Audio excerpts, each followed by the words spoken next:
Hello and welcome to another edition of Kaleidoscope right here on Channels Television. Thank you so much for joining us on today's program. I'm Anne Nwawadu.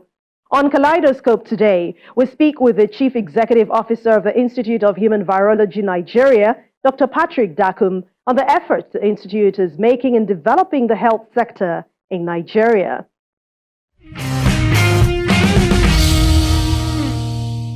Once again, welcome to the program. The Institute of Human Virology Nigeria is an organization focused on research and solutions to health challenges. Let's find out more. Established in 2004, the Institute of Human Virology Nigeria is a non-governmental organization which began its activities by developing infrastructure for treatment, care, prevention, and support for people living with and those affected by HIV and AIDS. IHVN has now expanded its services to other infectious diseases like tuberculosis, malaria, and non-infectious diseases, including cancers, which prompted the creation of the International Research Center of Excellence, IRCE, in 2015. The actualization of IRCE epitomizes the vision of IHVN and its prime position as leader in providing quality health services, capacity building, and health-related research in West Africa. The center is focused on providing training and engaging new researchers in its mentorship program aimed at improving the health sector in Nigeria. Our discussion with Dr. Patrick Dakum, who is the CEO of the Institute, began by celebrating IHVN at 20. I also asked him how the journey started and the efforts the organization has made so far in putting smiles on the faces of Nigerians since it was established. Well, thank you very much, Anne. It's exciting, and thanks for coming by, and thanks for the opportunity to kind of say a little about our story. IHVN, or the Institute of Human Virology Nigeria, if I can go back history, I can go back so many years, but let me just start from how it became an organization. We have a University of Maryland in Baltimore in the United States of America, and faculty will usually apply for grants to provide support, especially to resource-limited areas or countries. Now, there is a Professor William Blattner, who in 2003 got a grant to provide technical support, especially to universities in Nigeria. And with that grant, he came into Nigeria. And of course, he had a faculty called Professor Alashley Abimiku that was doing some work on discovering or trying to find out the circulating patterns of HIV, the subtypes of HIV circulating in Nigeria. As you will know, probably the co-discoverer of the HIV virus is Professor Robert Gallo. And he is, along with Blattner and Redfield, established the Institute of Human Virology in Baltimore. So now, with this grant and with Professor Abimiku doing some work here, the idea is how do we now go about implementing this? Identified a few universities in 2003 and started some work. However, in 2004, you will recall President Bush then, launched the President's Emergency Plan for AIDS Relief. It's called PEPFAR. And part of that grant was given to the University of Maryland. Now, that's where it all started. Because Professor Blattner now said, how do I implement this grant? And he hired one Dr. Charles Olalekan Mensah, who was a financial expert then, come and was working at the university. Come follow me to Nigeria, it's your home country, and let us figure out what to do. Now, Plateau State government have been having a relationship with the University of Maryland, and so they were looking for somebody that was going to help them in terms of program implementation. Well, that's where yours faithfully was found, because at that point in time, I was Commissioner for Health. And as Commissioner for Health, we now have provided the support and policy support for, finding out about these subtypes of HIV. Subsequently, they asked, what do we do? I said, well, I'm employed. I'm not going to be able to work with you. However, let us look at how we go about this. And the idea then was that, wait a minute, let us not just set up a project. Let us set up an organization that will outlive this project. That was how the Institute of Human Virology Nigeria was born.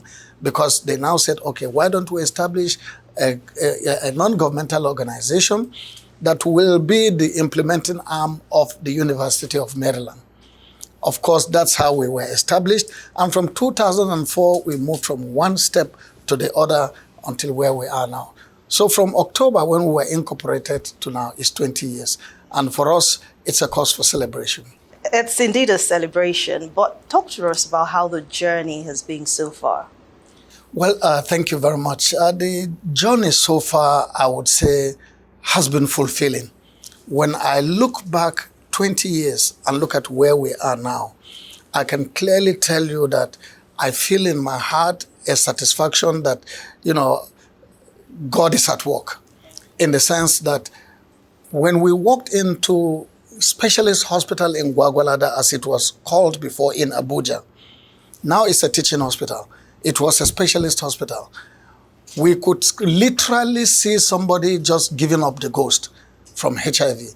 We could see this gentleman, Reverend, bringing in a busload of people from Benue at that time, Otupo, and we can see half of the people that he has brought. You can just stand there literally in the clinic and see somebody pass out. That was how severe HIV was. You can walk through the hospital and you say, that one has HIV, that one has HIV, because they are always, no wonder it was called Slim's disease. But now you don't know.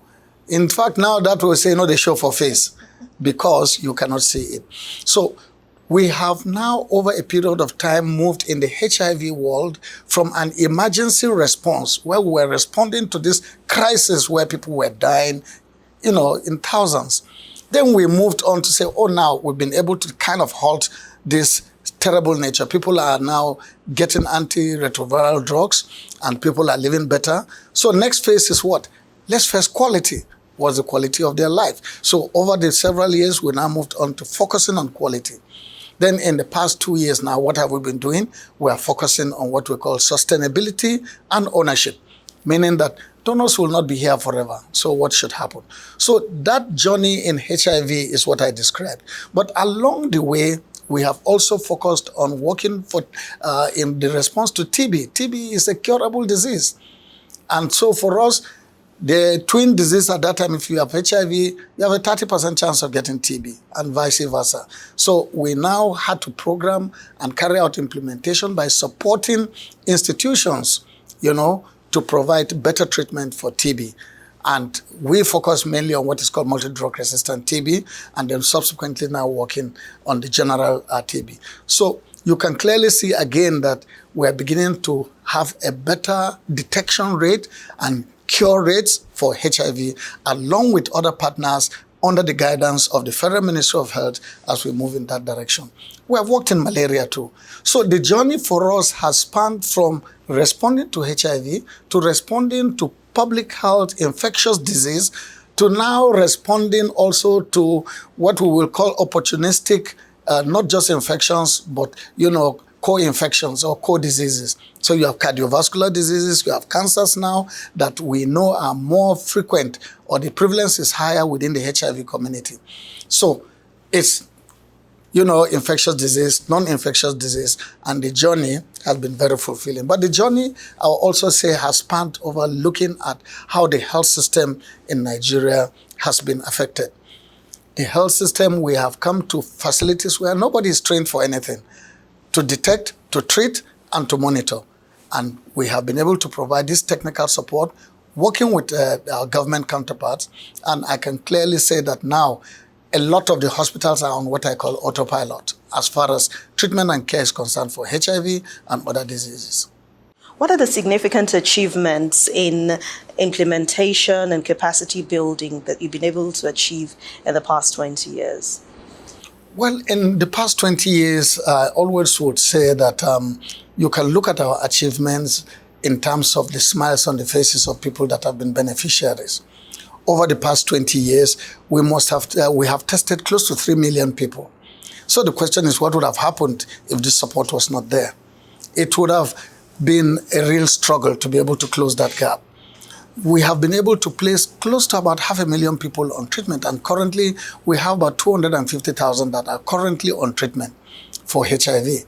we've been able to provide treatment or support treatment for close to 500,000 people on TB.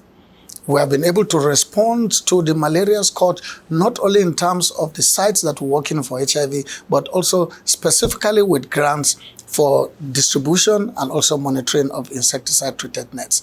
So for us, I think in terms of achievements, the faces of the beneficiaries are the best example. But the health system has also been a beneficiary in the sense that many people have been trained.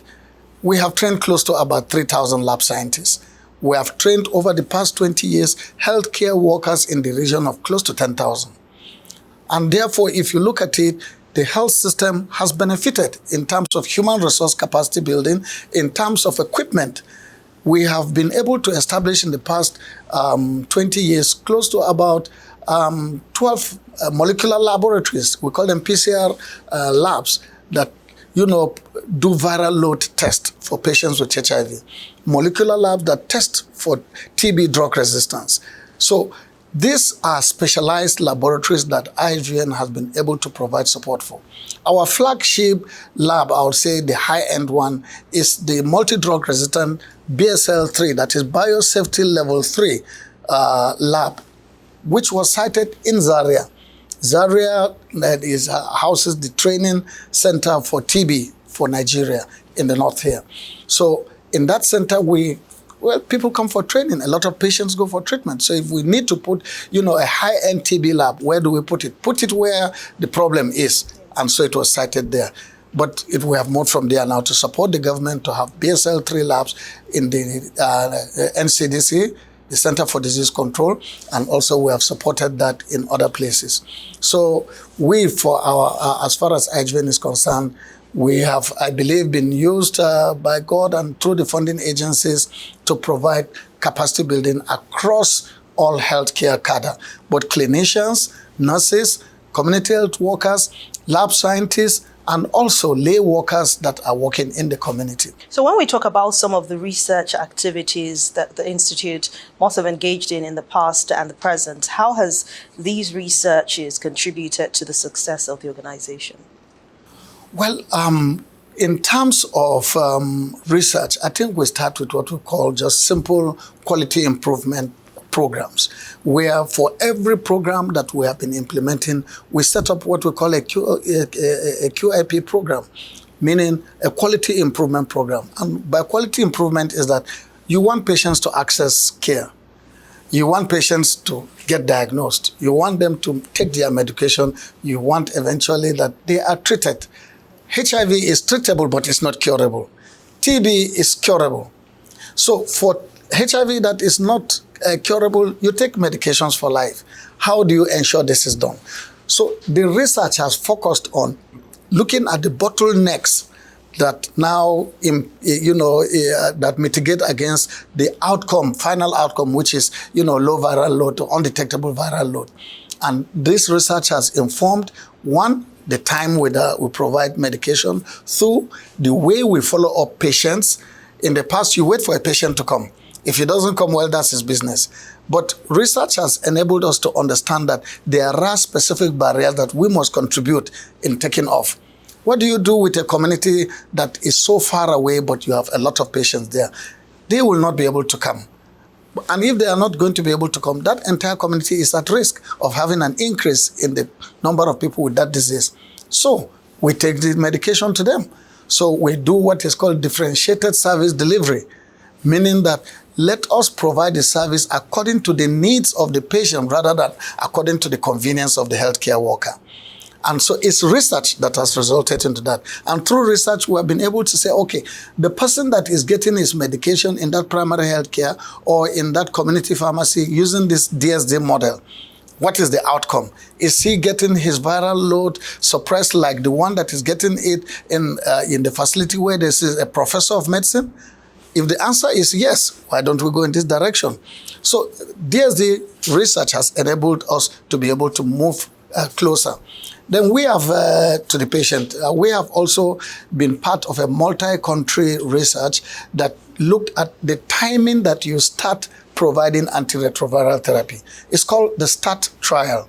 Several countries were involved, and in Nigeria, IHVN was the only site And the purpose of that was, how do we wait until the patient gets to a particular level of viral load? Do we wait until his CD4 count has reached a particular low level, or do we wait for when his WHO, what we call staging, gets to a particular point before we start?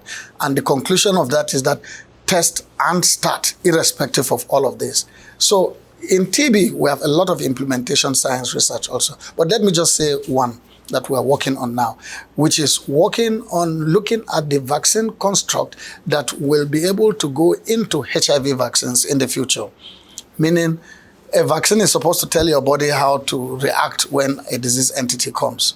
Now, the kind of virus circulating in Nigeria is not exactly the same with the one circulating in East Africa or in Europe, where these vaccines have been developed. So what is our role here? Come up with a construct that will be incorporated into any future vaccine that will enable any vaccine produced also work in our community. And I think that's a very important contribution, and IHVN is also involved in that. We have more for you on Kaleidoscope, but that's in a moment. When we return, please stay with us.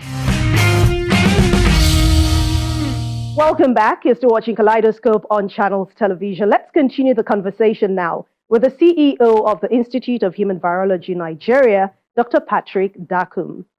Let's talk about partnership, which is a very important thing when it comes to the work that you do. How has IHVN contributed and worked with partnership with private sectors or the government in ensuring your objectives are achieved? Well, thank you very much. I think when we talk about partnerships, we'll start with partnerships with government, because for any country to be coordinated in its response, government must be on the driver's seat as far as developing the guidelines, developing the policies, and then driving the implementation of those policies and ensuring that all players key into it. And for us, if you notice, we do not have IHVN clinic. They are clinics that are domiciled in either the public sector or the private sector, meaning that we cannot then say we have achieved anything if we are not working in partnerships with those. So we start at the policy level. With the federal government, of course, what we do in terms of our partnership is we are involved in developing guidelines. So we're on the task forces or technical working groups that work in various disease entities. Technical working groups for HIV, for TB. We are also working with Federal Ministry of Women and, Women Affairs, specifically on orphans and vulnerable children. And these partnerships have enabled us work within the framework of the guidelines of what government wants to do. But it's not only at the national level, at the state and local government level also. Then our partnerships is driven by funding, and the funding comes from donor agencies. We must be grateful to the United States government, because the United States government has been a key funder in both HIV and TB. And they are funding through the President's Emergency Plan for AIDS Relief. And for us, our funding comes from the Center for Disease Control, CDC. So partnership with CDC has been very, very key for us in achieving whatever we're achieving, especially in HIV. Then, of course, the Global Fund. The Global Fund has become a key major player in HIV and TB. And IHVN was found suitable by the country coordinating mechanism that is chaired by the coordinating Minister of Health and also by the country team of the Global Fund from Geneva. They selected IHVN as the principal recipient for the Global Fund Grant Cycle 7, which combines HIV and TB. So partnership with the Global Fund, with the country coordinating mechanism of the Global Fund chaired by the coordinating Minister of Health, has been very, very key in the current push for us to reach that 2030 goal of eliminating new infections for HIV. So partnership is very key. But if you partner at the top, donor agencies, federal, state governments, you will not succeed if you don't partner right down to community level. I always believe that eventually, if we are to work on sustainability, then it will not just be government ownership, it will be country ownership. And country ownership entails that government is that ownership with, its policies, Partners are also that are local Nigerian entities are also in that country ownership as long as they are Nigerian. And then communities are part and parcel of that ownership. Because you can go set up a big hospital, a big treatment facility, and the community will refuse to go there. What do you do? So it is important that they are carried along right from policy level, so that policies that are generated take cognizance from them and partnerships drive this. We have also been excellent partners to other implementing partners and other NGOs that work in the field. So you'll find out that when we're implementing a program, we're not doing it all alone. We're doing it in partnership with other local NGOs. They have expertise in this area. They have expertise in this area. We have expertise in this area. We come together and then we drive towards the outcome of what we want in terms of health outcomes. And a lot, if not all the achievements are driven by effective partnership. And that's what will make the difference. So when we talk about partnership in terms of funding, I think for us in HIV, we must talk about the Center for Disease Control, that the US government funding. We must talk about the Global Fund. And for us, research also, we must talk about the NIH. We have also partnered with the Bill and Melinda Gates Foundation. We have partnered with the World Bank. So we have gotten funding from all kinds of donors. But the principal donors in terms of implementation are the PEPFAR, and for us through CDC, and then the Global Fund. These provide the bulk of the funding when it comes to implementation. So what continues to drive this organization despite the challenges, so many challenges you have to face, and the nature of running an organization like this, as large as yours? I mean, what keeps you going? Well, I think for me as a leader, what keeps me going is the focus on what we want to do. The vision of having a Nigeria that has an excellent public health implementation system that caters for every kind of disease, an excellent system for building capacity of people to respond in context of current diseases, and then an excellent research that drives the implementation and capacity building that we're doing.